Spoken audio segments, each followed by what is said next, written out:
In the year 1900, Jacob Friedman established a grocery store on the west end of Butler, Pennsylvania, which would blossom into a local chain known and beloved throughout the community. 118 years later, on January 27, 2018, Friedman's Fresh Markets officially closed its final 3 locations. The closing of local business in rural communities such as Butler County can create food deserts and establish food insecurity as a systemic problem. A food desert is an area without reasonable access to fresh produce. These areas are traditionally lower income and lack necessary access to transportation. According to a map provided by the United States Department of Agriculture's Economic Research Service, towns throughout Butler County, such as Butler itself, Cabot, and the college town of Slippery Rock can all be designated as food deserts. The Greater Pittsburgh Community Food Bank released a hunger profile on Butler County in August 2021, detailing an 11.9% food insecurity rate overall and a 15.7% food insecurity rate for children. Food insecurity is designated as a lack of access to foods that are considered adequate for nutritional needs. Such a massive shift in food insecurity can be attributed to many factors, such as inadequate access to transportation, lack of financial security, and aggressive practices by larger competing businesses. For example, businesses such as dollar stores use practices such as opening as many locations as possible. Poor pay and low employment by these businesses siphon jobs away from local communities and pay less than local competitors. For low-income shoppers located near dollar stores, fresh produce spending can drop by as much as 30.4%. Resources have been established to battle food insecurity in low-income communities.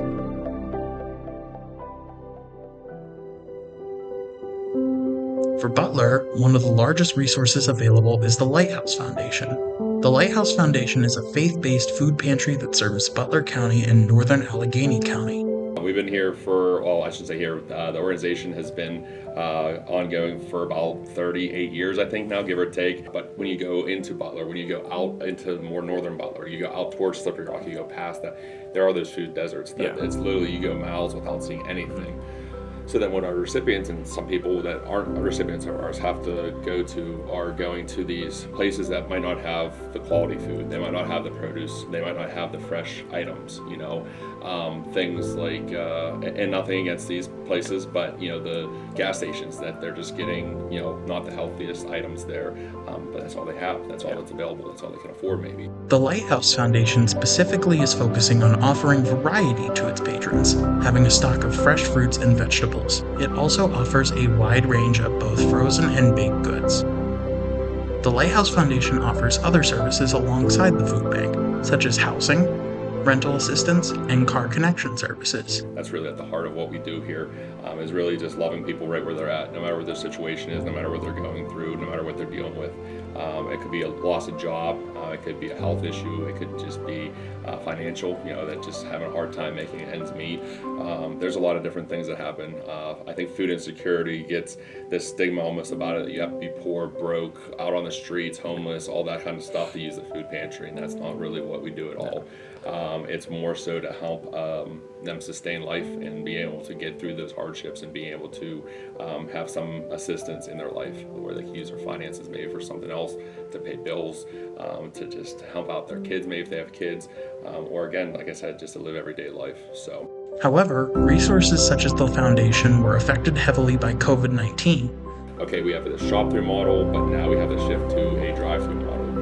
Here, we're at school, it's a drive-through anyway, so it was a nice transition, worked out really well, but I know a lot of places had to shut down for a while. The foundation is run primarily by a team of dedicated volunteers who find much passion in their work.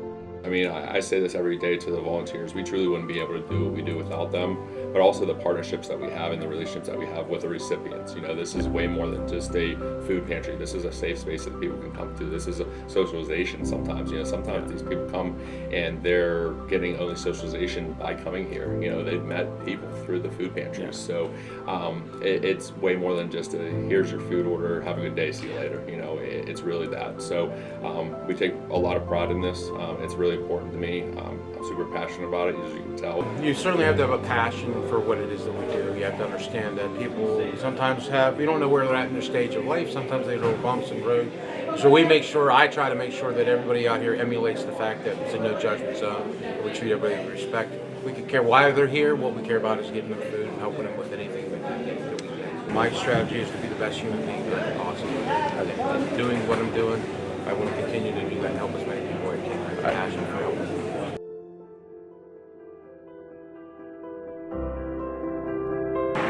The loss of local businesses throughout rural communities such as Butler County has furthered the need for resources such as food pantries. However, these small businesses have not been fully driven out despite best efforts. Schnurr's Country Market outside Butler is a local meat market which has been in business for decades. One of their largest challenges is experiencing the consolidation of the meat processing industry and facing regulatory challenges that may otherwise not affect larger businesses. There wasn't so many regulations that over the years that the state has put on small businesses, and when you put all these demands and new laws, if you want to put,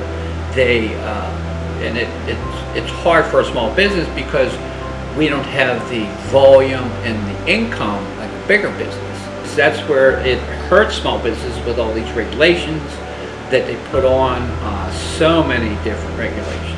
That this business? Well, again, small businesses with the different regulations. Back a few years back, there's even with the, like just say since I'm in the meat market business, there's only a few packing houses that are so huge now that control the whole, kind of like the whole economy of meat market, where years ago there was a lot of smaller processors that a lot more back then. So now you only have say 4 or 5 big ones, and one of them would be like Hampshire is one big company, another company, these big packing houses out west. They kind of control the market now. Whereas years ago you had smaller packing houses that could compete and help the local community. I guess people are just going to have to dig in, and hopefully things will change down the road, because the market goes up and down so fast that, like I said, the big boys can absorb that into their income or expenses, where the little guy, you kind of like plan your money and your time and where you buy it and where's the cheapest, but it's hard to compete with the big boys. Schnurr's Country Market continues to fight against the corporatization of the industry and hopes to serve the local community for years to come. First of all, you've got to cut back on the regulations. Some of them are just so bizarre. And two, hopefully smaller companies can help the smaller company. Like, instead of the big boys that control most of it, one company, maybe down the road where somebody will start a business to help the smaller business. Less regulations, and maybe the local people will actually go to the local meat market or the little stores and start buying more from them to help the community, because you spend here, it stays here.